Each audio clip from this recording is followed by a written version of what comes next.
ছাত্র জনতার অভ্যুত্থানে ঘটা গণহত্যা তদন্তে বাংলাদেশে জাতিসংঘকে সব ধরনের সহযোগিতা করবে বলে জানিয়েছেন স্বরাষ্ট্র উপদেষ্টা মোহাম্মদ জাহাঙ্গীর আলম চৌধুরী। মঙ্গলবার সচিবালয়ে জাতিসংঘের ৩ সদস্যের প্রতিনিধি দলের সাথে বৈঠক শেষে এই কথা জানান তিনি। স্বরাষ্ট্র উপদেষ্টা বলেন, জাতিসংঘ শান্তিরক্ষা মিশনে বাংলাদেশ থেকে আরও বেশি সৈন্য নেয়ার বিষয়ে আশ্বস্ত করেছেন প্রতিনিধিরা। তারা জানিয়েছেন বাংলাদেশের অবস্থান অক্ষুণ্ণ থাকবে।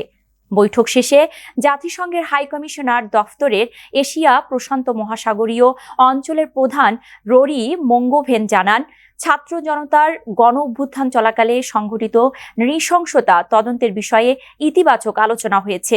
তিনি আরও জানান, সব অভিযোগে সত্যানুসন্ধান ইতিবাচকভাবে এগিয়ে যাচ্ছে।